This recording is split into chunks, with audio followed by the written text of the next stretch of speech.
Hello, and thank you for tuning in to 101.1 The Screaming Eagle.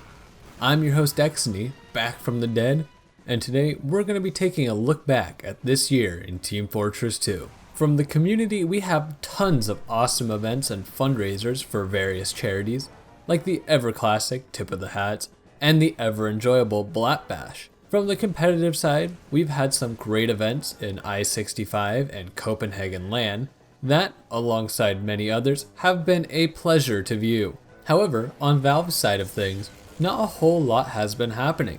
No real content drops outside of the usual Halloween and Smithmas crate updates, and we haven't had a truly meaningful gameplay update since Blue Moon dropped almost 2 years ago now. And that's really what I want to talk about, the lack of attention the game has been receiving as it begins to show its age. And to a lot of players who've been playing TF2 for a long time, this is no real surprise.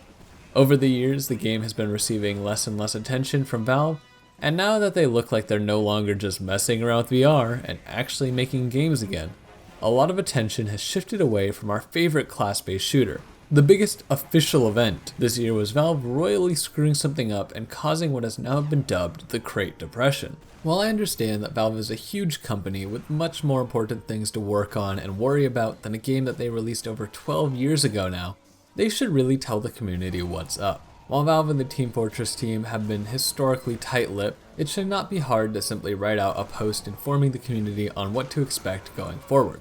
Something as simple as this helps the community temper its expectations moving forward, but I doubt this will ever be something that we'd see knowing Valve's track record. More so, if Valve does not currently see any TF2 development in their future, they could easily keep new content cycling into the game through the workshop. And I don't just mean hats, they already have that down to a science. Instead, something as simple as a rotating playlist of community-made maps. So every once in a while, a community poll is taken, or the top workshop maps are added to the game for a short while. This would give players something new to look forward to. A sort of pseudo update. Nothing super fancy, but it keeps something to look forward to for your average player. For me, this year represented a step back from TF2. I started to burn out on the game and just was not enjoying it a whole lot. The lack of any meaningful updates, combined with some of the game's more annoying mechanics, really started to wear on me. So I stopped playing it for a good while to focus on schoolwork instead. I still play TF2 from time to time, but nowhere near as much as I used to. Usually one good session a month scratches the itch for me.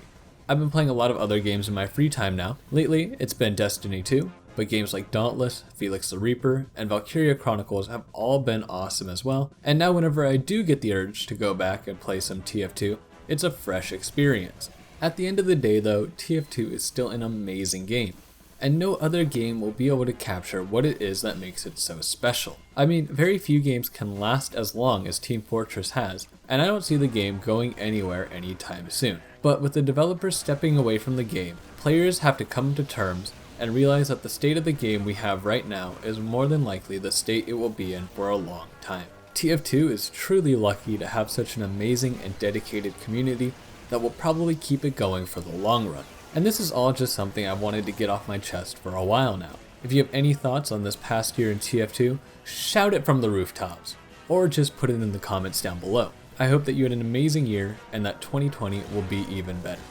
Peace and love, everybody. Wow.